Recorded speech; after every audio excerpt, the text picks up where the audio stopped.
Ցայք հեռուստաընկերության եթերում Մեդինֆոյի հերթական թողարկումն է, բարև ձեզ։ Այսօր տաղավարում հյուրընկալել են Գյումրու Էնրիկո Մատեի անվան պոլիկլինիկայի ընտանեկան բժիշկ, մանկաբույժ Էլմիրա Բաղդասարյանին։ Բարև ձեզ, բժշկուհի։ Բարև ձեզ։ Շնորհակալ ենք, որ ընդունեցիք մեր հրավերը։ Շնորհակալ եմ, որ հրավիրեցիք։ Որպես մանկաբույժ փոքրիկների հետ ո՞նց եք լեզու գտնում։ Շատ լավ է։ Շատ ավելի լավ։ Քան մեծերի։ Մի փոքր բարդ չէ մեծերի հետ լեզու գտնել։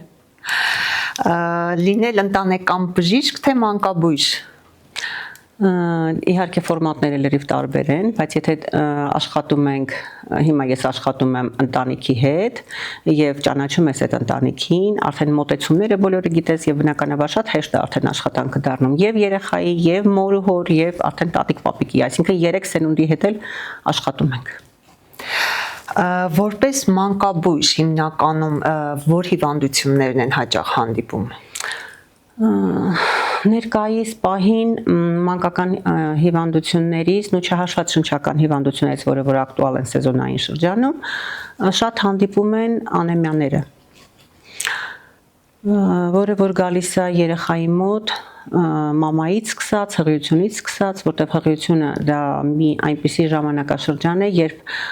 սկսվում է ձևավորվել մանկական օրգանիզմ օրգանոգենեզի փուլերում եւ բնականաբար ձևավորվում են ներքին օրգանները, ոսկրածուծը եւ մամայի սննդակարգից կախված, մամայի ապրելաոճից կախված եւ բազմաթիվ շատ բազմապատճառային է իհարկե այս հիվանդությունը գալիս է եւ երեխայի մոտ ստեղծվում են պաշարները,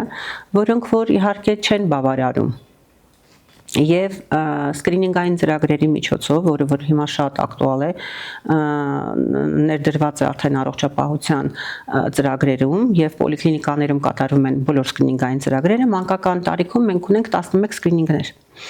որոնցից մեկը դա անեմիաների որոշումն է, հեմոգլոբինի որոշումն է 9 ամսական հասակում։ Եվ բնականաբար այդ 9 ամսական հասակում արյան միջոցով պարզվում է բալիկի մոտ բավարարում է, այսպես ասեմ, հեմոգլոբինային ցուցանիշը, թե մենք ունենք անբավարար ցուցանիշ, այսինքն անեմիա։ Այսինքն բարձր է ցուցանիշը, հա, անեմիաների, այս վերջերս այս վիրուսներից հետո, հետվիրուսային շրջան ասեմ, թե իրականում մամաների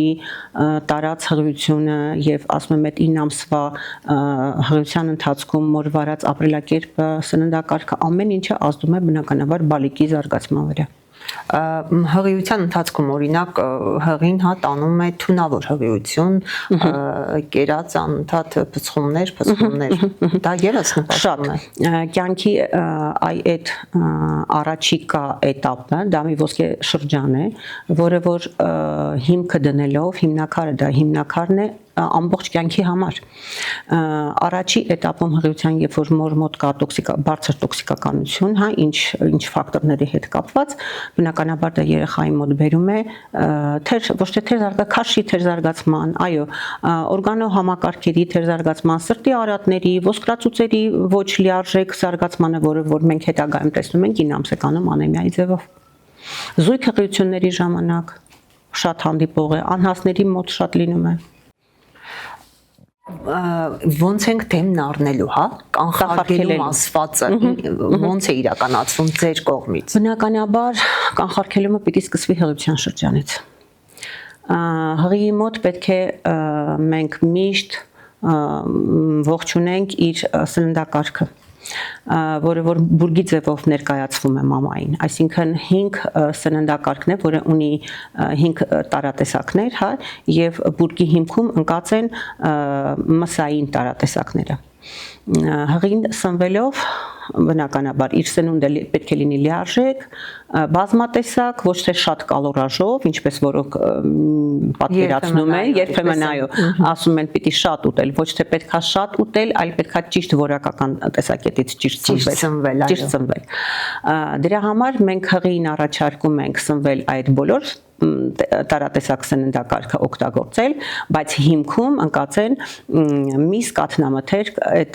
այսինքն սպիտակուց պարունակող սննդակարգը, ոչ թե ածխաջրատներ եւ ճարպեր, բոլորը շատ կարեւոր են, պիտի լինի սնունդը բալանսավորված, բազմապիսի, բայց ճիշտ ընտրված։ Կան հատուկ ուղեցույցներ, որոնք տրամադրում եք, հա։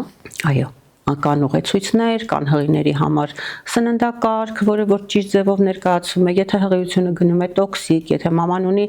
զարկերակային ճնշում, եթե մամայի մոտ առկա են էնդոկրին որևէ ներզատաբանական հիվանդություններ, բնականաբար սննդակարգը փոխվում է։ Եվ պետք է ուշադրություն դարձնել հավելումներին, բնականաբար վիտամինային հավելումներին, որոնք որ բերում են լիարժեք արդեն սննդակարգով եւ հավելումներ, պլյուս հավելումներ արդեն մամայի մոտ ընթանում է հղիությունը շատ լիարժեք։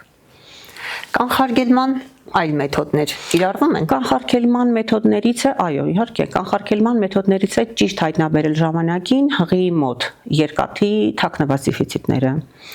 Եթե մաման ստանում է ժամանակին այդ վիտամինային հավելումները, մամայի մոտ բնականաբար հիվանդություն չի զարգանում եւ հղիությունը տարվում է, այսպես ասեմ, մինչեւ ճիշտ ժամանակի ավարտը, ճիշտ 9 ամսական, այսինքն ծնվում են հասուն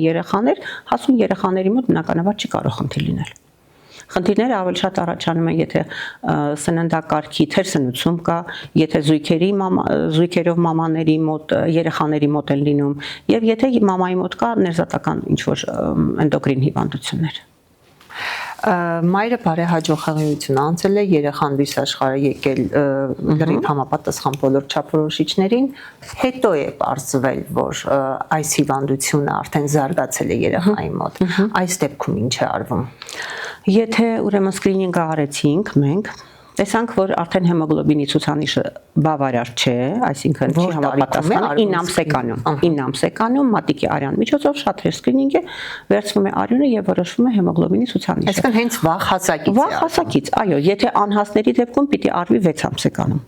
Եթե անհասի մոտ 6 ամսեկանում ենք անում եւ տեսնում ենք կա անեմիա, բուժումը ստանում է իհարկե ժամանակաշրջանում։ Հասուն երեխաների մոտ արվում է 9 ամսեկանում եւ եթե կա ցածր ցուցանիշ, բնականաբար, եթե ցուցանիշը նորմայի, ցածր նորմա է, այսպես ասեմ, նշանակվում է սննդակարգի կորեկցիա։ Եթե ցածր է, այսինքն հեմոգլոբինի շկալան 110-ից իջած է, ցածր է, այդ դեպքում նշանակվում է երկաթի հավելումներ պարունակող պատրաստուկներ։ Օշարակներ։ Ինչպիսի ախտանշաններով է տարբերակվում հիվանդությունը։ Մեծերի մոտ բավականին բազմատեսակ ախտանշաններ են՝ գլխապտույտ, գլխացավեր, գունատություն, սրտխառնոց, համերի խեղաթյուրում, ձեռքերի վերին եւ ստորին վերջույթների ձեռքերի ոտքերի թմրածություն, կարող է լինել սառնության զգացողություն։ Այս բոլորը արդեն վկայում են այն մասին, որ կա արյան, անոթային արյան խնդիրներ։ Մանկական հասակում մի քիչ տարբերակումը ավելի իհարկե բարդ է, որովհետեւ մաման ասում է երեխան քաշը լավ չի հավաքում, քաշի պակաս ենք զգում։ Երեխայի մոտ լինում է ախորժակի վատացում, լավ չի ուտում, հանմանավանդ ատամների ծկտման շրջանում եւ երեխաների մոտ ընդհանրապես կա ցավային սիմպտոմատիկա եւ պլյուս վատ թերսնուցում, բնական է արյունը ավելի արագ է իջնում, հեմոգլոբինային ցուցանիշը մենք ունենում ենք ցածր ցուցանիշ։ Բուժման դեպքում բուժումը ինքը էֆեկտիվությունը, ուզում եմ հասկանալ, հասնում է 100%։ Հա, հասնում է 100%, մենք ունենում ենք շատ հրաշալի ցուցանիշներ, դեղորայքը տրվում է կաթիլների ձևով, իհարկե կորեկցիա ենք անում նաև սննդակարգը, բացատրում է մամայի սննդակարգը, թե ինչպես պետք է կերակրի բալիկին, երբ վանից սկսել հավելյալ սնուցումը, երբ ներմուծել սպիտակուցային սնուցումը եւ բոլորը միաժամանակ իրար հետ բերում են այո շատ լավ ցուցանիշների։ Այսինքն սա այն դեպքերից է, երբ բուժումը հարաբերությունը պետք է սերտ լինի եւ մշտական հսկողությունը պիտի պահպանվի։ Այո։ Սկրինինգային ծրագրերին պոլիկլինիկաներում բավականին մեծ ուշադրություն է դարձվում։ Բացի այս տեսակի սկրինինգից այլ ինչպիսի երեխաների մոտ բացի սկրինինգից ուրեմն նայվում է տղա երեխաների մոտ ամորձիների ուրեմն կրիպտոխիզմի սկրինինգն է արվում, երեխաների մոտ արվում է քաշ գլխի շրջագից հասակային սկրինինգները, այսինքն անթրոպոմետրիկ չափումների միջոցով մենք հայտնաբերում ենք թեր զարգացումները։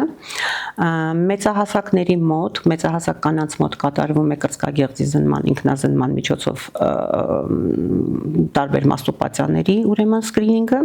նաև մամոգրաֆիաների միջոցով, որ ունենք ծրագիր, անցած տարի 1 տարի շարունակական Գյումրու բոլոր պոլիկլինիկաներում դա կատարվում էր, ուղղորդվում էին ուրեմն մամոգրաֆիաների եւ բազմաթիվ դեպքեր հայտնաբերվեցին, թաքնված դեպքեր հայտնաբերվեցին, որոնք ծրագրի շրջանակներում իհարկե վիրահատվեցին եւ ստանում են ճառագայթային բուժում։ Սկրինինգային ծրագրերից նաև կոլորեկտալ քաղցկեղների հայտնաբերման վաղ հայտնաբերման ուրեմն սկրինինգն է, որը նույնպես մեր պոլիկլինիկայում կատարվում է եւ Գյումրու պոլիկլինիկաներից եւս երկուսում դա հաստաղու արդեն քաղցկեղի վաղ հայտնաբերման շրջանակ ծրագիրն է, որ նույնպես ծրագրի շրջանակներում պացիենտները ուղղորդվում են մինչև վիրահատություն, հետվիրահատական բուժումը եւս մտնում է ծրագրի շրջանակներում։ Հենց կոլորեկտալ քաղցկեղի սկրինինգը ինչքան ժամանակ է, որ արդեն կիրառվում է ձերից մեր պոլիկլինիկայում կոլորեկտալ քաղցկեղի սկրինինգը մոտ 1 տարի է, որ կիրառվում է եւ ունենք չեմ ասի շատ, բայց հայտնաբերված դեպքեր կան սկրինինգի շրջանակներում։ Ինչ ախտանիշներով է դրսևորվում այս հիվանդությունը։ Այս հիվանդությունը բացարձակ դրսևորումներ չունի սկզբնական շրջանում ցավոք սրտի, որովհետև ընդհանրապես ոչ մի կլինիկական երևույթներ չեն ունենում։ Մենակ հայտնաբերվում է կղանքային մասաներում թաքնված արյան հայտնաբերմամբ։ Առանց ախտանիշների արդեն ախտորոշվում է քաղցկեղը։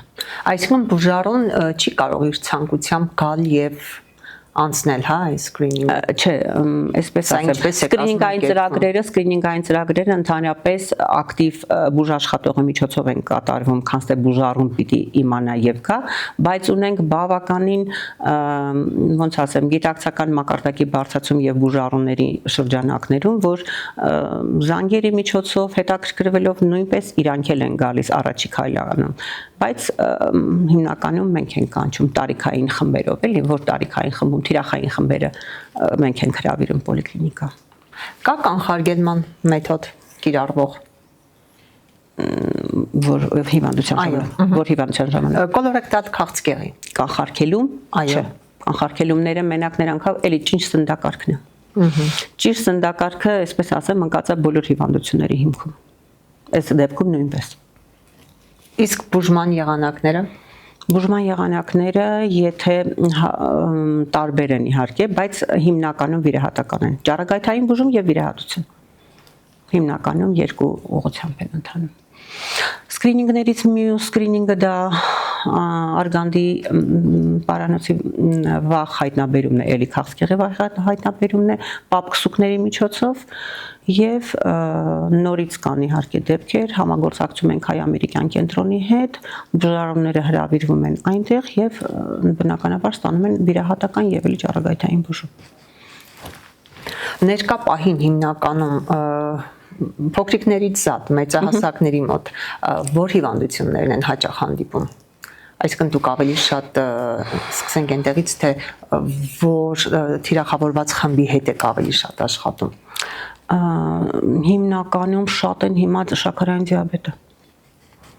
Դրա համար այդ գլյուկոմետրիաների, ուրեմն դա էլ է մտնում իմիջիալոզ սկրինինգային ծրագրերի մեջ, ասեմ, նորից տարիքային թիրախային խմբում կատարվում է գլյուկոմետրիաները, որ հայտնաբերվում է բարձր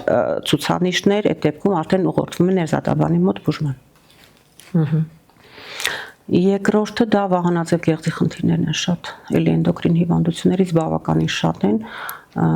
վահանաձև գեղձի խնդիրները։ Ինչպես է օրինակ ասենք բուժումը ընթանում միայն տեղորայքային ճանապարհով, թե սկզբնական շրջանում իհարկե ներզատաբանների միջոցով կատարվում է կոնսուլտացիաների արդյունքում հսկվում են երկար ժամանակ, բայց կան դեպքեր, որ հասնում են եւ վիրահատության եւ բավականին շատ երիտասարդացել են այս հիվանդությունները եւ գլյուկոզայի որոշման ժամանակ տեսնում ենք, որ բավականին բարձր փոքր տարիքում ներողություն մենք ունենք գլյուկոզայի բարձր շեմք եւ վահանաձև գեղձի խնդիրներն են բավականին երիտասարդացել են, որը ի ցավոք շատ վատ է։ Այ օրինակ շաքարային դիաբետի այդ երիտասարդացումը, հա, ինչով է պայմանավորված։ Միգուցե սննդակարգով էլի ասեմ, քաղցրն է շատ չարաշահվում, պետք է զերծ մնալ, հա։ Այո, ածխաջրատայինը եւ այլն։ Շատ ածխաջրատային սննդակարգ են օգտագործում, ֆաստ ֆուդների եւ այլ տեսակների օգտագործումը երիտասարդների կողմից չեն հասցնում ճիշտ սնվեն եւ բնականաբար նստակյաց կյանքը։ Ֆիզիկական ակտիվությունը այս դեպքում ամենալավ, այսպես ասեմ, կանխարգելման մեթոդն է, որ պետք է դիաբետի ժամանակ մենք ունենանք, բայց ցավոք սրտի երիտասարդները ոչ մի ֆիզիկական ակտիվություն չեն ցուցաբերում, ավելի շատ նստակյաց կյանք է։ Իսկ իրազեկում ձեր կողմից կատարվում է։ Իհարկե։ Կանխարգելում առաջի հերթին բացատրվում է ֆիզիկական ակտիվության մասին։ Ծխելու վնասակար սովորությունների մասին, որ պետք է թողնել վնասակար սովորությունները, վարել առողջ ապրելակերպ, ֆիզիկական ակտիվությունը կարգավորել, քայլելու միջոցով, ֆիզպարապմունքների միջոցով եւ այլն։ Հիմա հնարավորությունները շատ են։ Վահանաձև կեղծի հետ կապված հիվանդությունը հիմնականում տղամարդկանց թե կանանց մոտ է հանդիպում։ Հիմնականում կանանց մոտ է ավելի շատ, բայց վիրահատված պացիենտներ էլ ունենք, որոնք ոչ տղամարդիկ են, տղաներ են մինչև 40 տարեկան։ Ինչով կբացատրեք կանանց մոտ ավելի շատ լինելու այդ հանգամանքը։ Դա ճիշտն ասած ոչ մի բանի հետ հնարավոր չի կապել, ուղղակի ու կանանց մոտ գիտեք որ շրջանում է այդ պատղաբնության, այդ ծնելիության շրջանն է, մինչև 45 տարեկանում է որ շատ է, որը որ շատ նպաստում է ծնելիության իջեցմանն էլ, բնականաբար ոչ մի բանով դա բացատրել հնարավոր չէ։ Բայց COVID-ից հետո շատ են նկատելի, շատ հայտնաբերվում են վահանաձև գեղձի ուռուցքային հիվանդությունները, որոնք հավանաբար միայն վիրահատական միջամտությամբ միայն, միանշանակ դրանք գնում են վիրահատության։ Սեզոնային բնույթ կրող հիվանդություններից, որոնք են ավելի շատ աչքի։ Սեզոնային բնույթ կրող հիվանդություններից բնականաբար այս վերջի գրիպի շտամերի հետ կապված մենք ունեցանք բավականին լուրջ թոքաբորվեր։ Եվ կասեի տրոպիզմով դեպի աջ։ Ես ինչքան նայել եմ ռենտգեն անցած հիվանդների, բոլորի մոտ գնացել է աջակողմյան թոքաբորբ։ Իհարկե ֆիբրոզներն են բավականին շատացել, երբ որ թոքահյուսվածքը լավանում է ֆիբրոզային ձգումներով, սա եւս բերում է բավականին բարդությունների եւ մարդու կյանքի որակի իջեցմանը։ Ունենում են շնչահեղձություն, հեվոցներ եւ այլ եւ այլ։ Տեսեք, մեր նախորդ հաղորդումների ժամանակ եւս մենք անդրադարձել ենք սուրշնչական վիրուսներին, եւ բոլորը միանշանակ փաստում են, որ ցուցանիշը բավականին բարձր է եղել։ Ուզում եմ հասկանալ, սա կոնկրետ սեզոնայնության հետ է կապված, թե ասենք բուժառուները քիչ են վստահում պատվաստումներին։ Չէ, հիմա պատվաստումներին, ասեմ գալիս են բավականին պատվաստումներին, ճիշտ է, երբեմն էլ մենք էլ ենք բացատրում պատվաստումների, ոնց ասեմ, կանխարգելիչ միանշանակ 100%-անոց չէ, բայց մի 80-90%-ով պահում են եւ մեր պատվաստումը չեն հիվանդանում, եթե անգամ հիվանդանում են շատ թեթև է,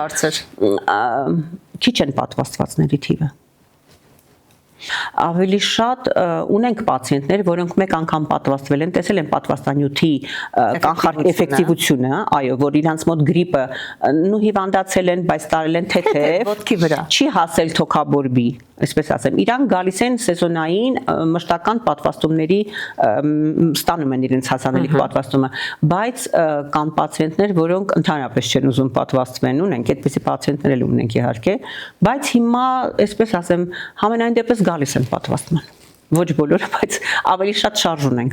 դեպի դրական։ Բացի այս սուրշնչական վիրուսների դեմ պատվաստումներից, մյուս պատվաստումների գործընթացը ընդհանուր առմամբ ինչպես է ընթանում։ Ընդհանուր առմամբ մանկական հասակում մեր պոլիկլինիկայում պատվաստումների, այսպես ասեմ, տարիքային էտապային պատվաստումները կատարվում են ճիշտ ժամանակին նորմալ են, թիվը տոկոսը բավականին բարձր է։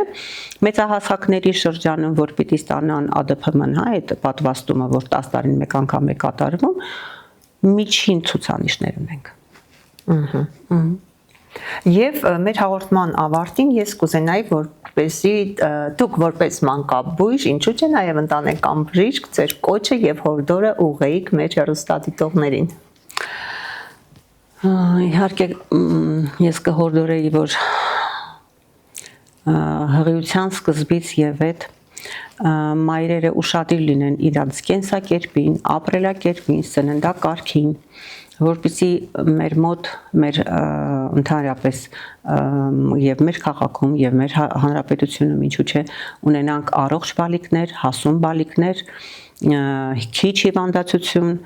եւ բոլորը լինեն առողջ եւ երջանիկ։ Շնորհակալ ենք հետաքրքիր զրույցի համար։ Ես էլ եմ շնորհակալ։ Հարգելի հեռուստադիտողներ, իսկ ես ձեզ հիշեցնեմ, որ այսօր Medinfo-ի տաղավարում հյուրընկալել էինք Գյումրու Էնրիկո Մատեի անվան պոլիկլինիկայի ընտանեկան բժիշկ, մանկաբույժ Էլմիրա Բաղդասարյանին։ Դե ինչ աչալուրջ լինենք բժշկի հորդորներին եւ լինենք առողջ Medinfo-ներ եթերում։